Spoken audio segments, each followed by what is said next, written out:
আজকে আমাদের বাড়িতে নতুন অতিথি এসেছে। সে একটা সুন্দর সিস্টেমে বিরিয়ানি রান্না করা দেখাবে, একদম সহজ পদ্ধতিতে। বন্ধুরা, তোমরা দেখতে থাকো। কড়াইতে তেল দিয়ে দিয়েছে, ওদিকে চিকেনটাকে ম্যারিনেট করে রেখে দিয়েছে। টক দই, আদা, রসুন বাটা দিয়ে আর একটু লবণ দিয়ে চিকেন ম্যারিনেট করা আছে। এবারে কি করছে তোমরা দেখো। এবারে পেঁয়াজটা বেরেস্তা করবে, দেখতে থাকো। একদম শর্টে বিরিয়ানি রান্না করা, অথচ যারা ডায়েট করো তারাও খেতে পারবে, আর যারা ডায়েট করো না তারাও খেতে পারবে, কারণ এ বেশি তেল দেয়নি।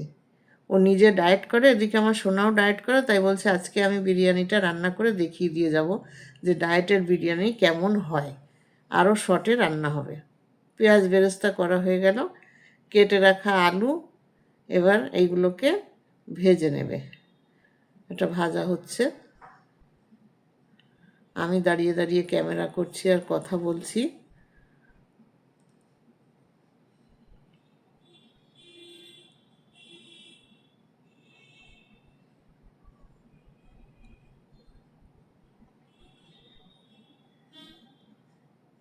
আলুগুলো তুলে নিচ্ছে, ভাজা হয়ে গেছে।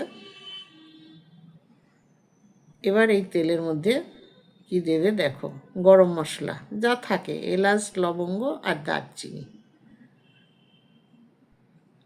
আর এর মধ্যে দিয়ে দিচ্ছে আদা বাটা, রসুন বাটা আর কাঁচা লঙ্কা। শুকনো লঙ্কা দেবে না, কারণ ডায়েটের রান্না শুকনো লঙ্কা খেতে নেই, খেলে পেটে ব্যথা করে, গ্যাস হয়, এই জন্য এইটা দিয়েছে।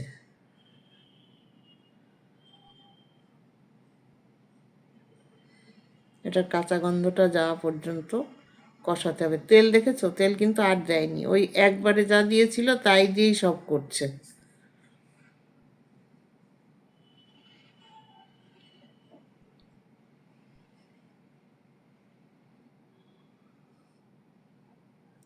এবার এর মধ্যে দিয়ে দিচ্ছে সামান্য একটু তোমার বিরিয়ানির মশলা, এর মধ্যে দিয়ে দিল।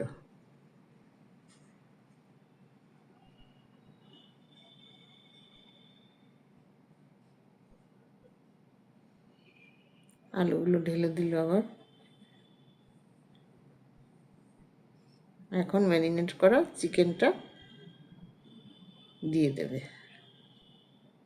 এটা ধরো 1 ঘন্টা আগে ম্যারিনেট করে রেখে দিয়েছিল, সেই চিকেনটা এবার ঢেলে দেবে।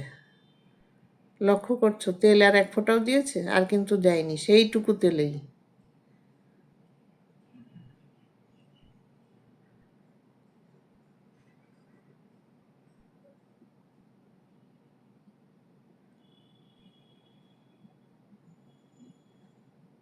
ওদিকে বাসমতি চালের রাইস রান্না করে রেখে দিয়েছে, 80% সিদ্ধ করে রেখে দিয়েছে, জল ফ্যান ঝরিয়ে রেখে দিয়েছে। যদিও তোমাদের ওটা দেখাইনি, মেশানোর সময় দেখাবো। এবার পরিমাণ মতো অল্প করে জল দেবে।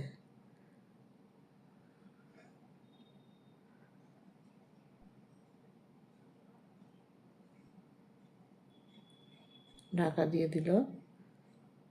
বন্ধুরা, এর মাঝখানে লবণ দিয়েছে, তখন আমি ক্যামেরাটা করতে পারিনি। পরিমাণ মতো একটু লবণ যেরকম লাগে তোমরা দিয়ে দেবে। ঢাকনাটা তোলা হলো। দেখো, কালার কিন্তু কোনো লাল আসেনি, দেখতে পাচ্ছ, কারণ শুকনো লঙ্কার ছোঁয়াও নেই আর ধনে জিরে বাটাও দেওয়া হয়নি। জাস্ট দেখতে পারলে কি দেয়া হলো।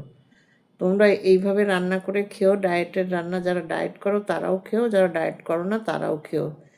চট জলদি হয়ে গেল। এখন এর মধ্যে দিয়ে দেবে সামান্য পরিমাণে ঘি, সেটাও তোমরা দেখো যে কতটুকু দেবে পরিমাণে, একদম একটু ফোটা নামমাত্র। এই দেখো, ব্যাস 1 চামচও দেয়নি, দেয়া হয়ে গেছে। এখন ভাত তো রান্না করা আছে, এর মধ্যে এবার সাজিয়ে দেবে। প্রথমে একটুখানি ঘি দিয়ে দিল, এই ঘিটা দিল যাতে গায়ের সাথে লেগে না যায়। এবার দিয়ে দেবে পেঁয়াজ বেরেস্তাগুলো,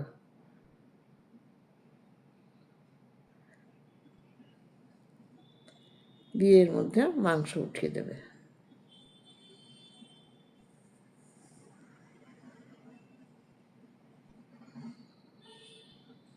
মাংসের যেটুকু ঝোল আছে সেই ঝোলে যে 80% ছিল সিদ্ধ করা, আর যেটুকু 20% বাকি আছে ওটা ভাপে বসিয়ে দিলে সিদ্ধ হয়ে যাবে একদম, আর ঝোলটাও টেনে নেবে, ঝরঝরে হয়ে যাবে।